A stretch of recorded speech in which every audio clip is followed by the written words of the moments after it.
ఇదిగోండి 2 కేజీలు కాకరకాయలు తీసుకున్నాను. కాకరకాయలు అయితే కడుక్కుని ఆరబెట్టుకున్నానండి. ఎండలో వేసుకున్నాను చెమ్మ లేకుండానే. ఎండలో వేసుకున్నాను కదండి. కోసుకోవాలి ఇట్లే ముక్కలు ఎలా కొయ్యాలో చూపిస్తాను మీకు. అవుతానండి 100 గ్రాములు చింతపండు అండి.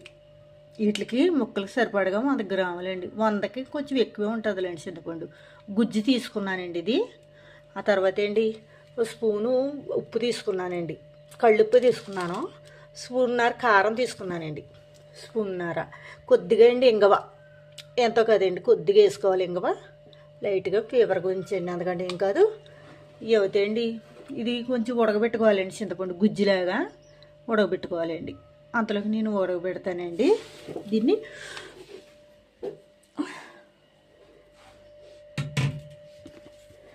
పొయ్యి అంటించండి. మీకు ఎందుకు కాకరకాయ ముక్కల్లోకి ఉడకబెడుతున్నానంటారేమో. మీరు పచ్చి ఎండబెట్టేసుకుంటున్నారు. దాన్ని సేదు పోదండి. పచ్చడికి సేదుగానే ఉంటుంది ముక్క. మీకు టేస్ట్ కావాలంటే, తినడానికి రుచిగా ఉండాలంటే మీరు ఏం చేయాలంటే ఇంకా పొయ్యి అంటించానండి. చింతపండు అయితే గుజ్జు పెట్టాను. గుజ్జు అవుతాయండి. ఇంకా ఇందులో కారం గట్ట ఏమీ వేయలేదు. ఇది కొంచెం మగ్గాకండి వేస్తాను. చిక్కగా తీసుకోవాలండి, పలసగా కాదు. చూడండి ఎంత చిక్కగా ఉందో గుజ్జు. చిక్కగా తీసుకోవాలి గుజ్జు అండి. 100 గ్రాముల పైన ఉంటుందండి. దానికి సరిపడినంత వేసుకోవాలి, పట్టినంత అండి. అందులోకి ఉడుకుతుంది కదండి. ఇది సిమ్లో పెట్టుకుని నిమ్మతంగా పెట్టుకోవాలి, మాడిపోకూడదు అండి. ఇదండి ఇది ఉడుకుతుంది కదండి. ఇది అవుతాయండి కాకరకాయలండి. ఇసండి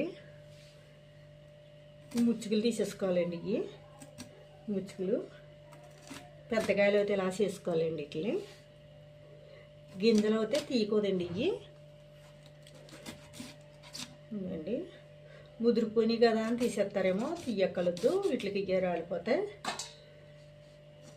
గింజలో పై తొక్క కానీ పొప్పలు కానీ ఏం తీసుకోక్కర్లేదండి. ఇవి గడి అసలు తీయక్కలొద్దు, ఈ గడి తీసుకోక్కర్లేదు. ఇలాగే కోసేసుకోవాలి.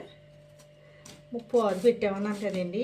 ఆ పాదు మటండి ముందు గట్ట వేయలేదు మేము. దానికి అదే గింజలు పడి పక్కన వచ్చేయండి.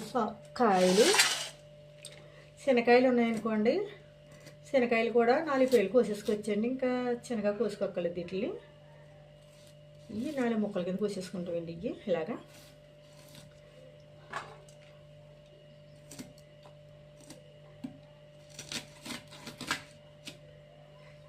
ఏంటి ఇంత చిన్నగా ఉన్నాయేంటి అనుకుంటారేమో.